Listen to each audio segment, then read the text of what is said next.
Hey there, welcome back to Wild Moonlight Vlogs, or hello if you're new. I skipped a few days of Vlogmas, so today we're gonna make it up to you, and I'm gonna make something sweet. I found these espresso chips a few months back, and one of the things that I really wanted to try making with them was Peppermint Mocha cookies, which I'm not gonna say this entire recipe was a fail because it tasted delicious, but I used the recipe on the back of the packaging and I'm not happy with it, but I wanted to share it with you because I did make a few notes of what I think would have improved on it, and I did tweak it, so I might be to blame for some of the flaws. Starting off, I unwrapped a bunch of peppermints and I put them into my food processor so that I could start pulsing and crushing. I should have gone more broken down than what I did. I was afraid that if it was all powder, the flavor would have been lost, but honestly, the parts where it was just powder in the batter were so good, so good. And then I started off by melting some white chocolate chips and butter. The recipe did call for semi-sweet, which might have affected the texture, but I didn't have semi-sweet on hand, and my husband specifically requested white chocolate because he thought it would taste better, so I went with that. I did use the microwave. I didn't have a glass bowl to do a double boil in. Definitely something I should get into. But yeah, I think there is just too much butter being involved to make a dough. This definitely felt like more of a batter. It felt like a delicious brownie batter, which is where we end up going with this. But yeah, I think this recipe would have been a lot more cookie-like had you have chilled the dough or if you had used less butter, which totally up to your preference.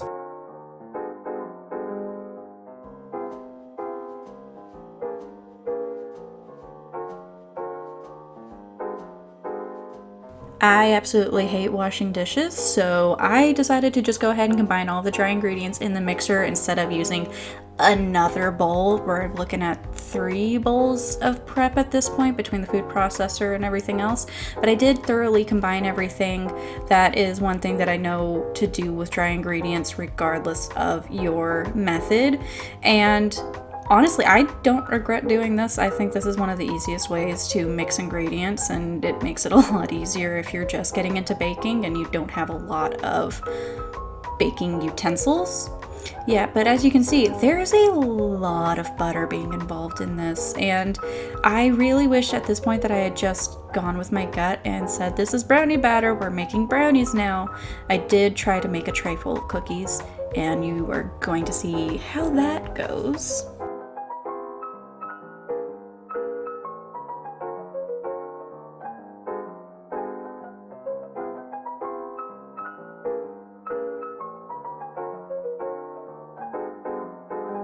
Once our batter was all combined, I really wish I had had space to chill this in the fridge, but the recipe didn't call for it, and I really just wanted to follow the instructions as most as I could.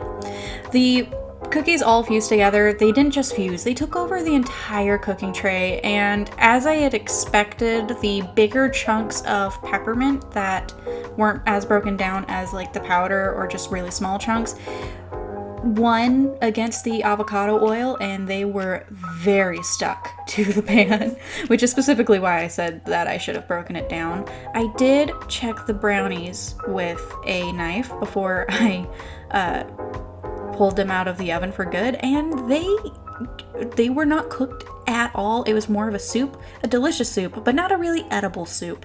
So I left my recommendations up on the screen if you guys want some input, and that is the recipe question mark.